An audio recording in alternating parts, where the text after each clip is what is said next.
Hello mga kaibigan, maligayang pagdating sa aking channel. Ang sikat na Turkish actress na si Tuğba Büyük Üstün ay nag-organisa ng isang organisasyon kasama ang kanyang malalapit na kaibigan at pamilya.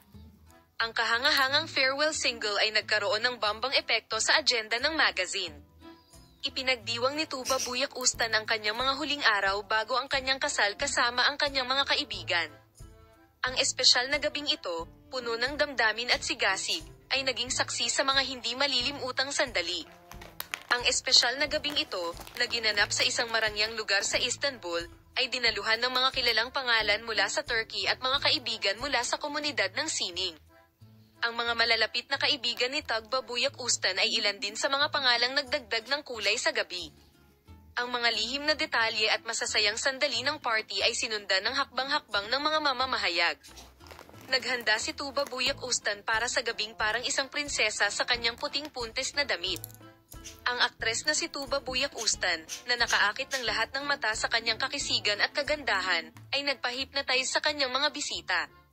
Si Tuğba Büyük Üstün, na palaging nakangiti sa buong party, ay lumapit sa kanyang mga bisita na may nakangiting mukha at ginawang komportable ang lahat. Si Tuğba Büyük Üstün at ang kanyang mga kamag-anak ay nagkaroon ng mga hindi malilimutang sandali sa gabi kung saan ang sayaw, musika at libangan ay umabot sa sukdulan nito.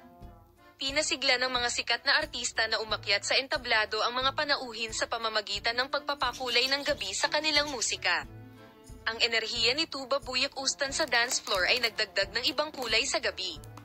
Isa sa mga pinakakapansin-pansing detalye ng party ay ang damit pangkasal ni Tuğba Büyük Üstün. Si Tuğba Büyük Üstün, na umakyat sa entablado kasama ang kanyang damit pangkasal, na nakakagulat na bihis ng kanyang mga kaibigan, ay hindi napigilan ang kanyang mga luha habang nakaranas siya ng mga emosyonal na sandali. Ang mga sandaling ito ay naging hindi malilimutang alaala sa kanyang mga kaibigan at pamilya. Si Tuğba Büyük Üstün at ang kanyang mga bisita ay nasiyahan sa pagsasama-sama sa huling pagkakataon bago ang kasal sa party, na nagpatuloy sa taos-pusong pag-uusap at mainit na yakap hanggang sa hating gabi. Ang espesyal na gabing ito ay mananatiling isa sa pinakamagandang alaala ng pagkakaibigan at pagmamahalan. Nagbigay si Tuğba Büyük Üstün ng hindi malilimutang regalo sa kanyang mga mahal sa buhay at tagahanga sa hindi malilimutang gabing ito nang magpaalam siya sa kanyang bachelorhood. Sa kanilang nalalapit na kasal, tila isang bagong turning point ang magsisimula sa buhay ni Tuğba Büyük Üstün. Salamat sa lahat ng nanood ng video ko. Bye!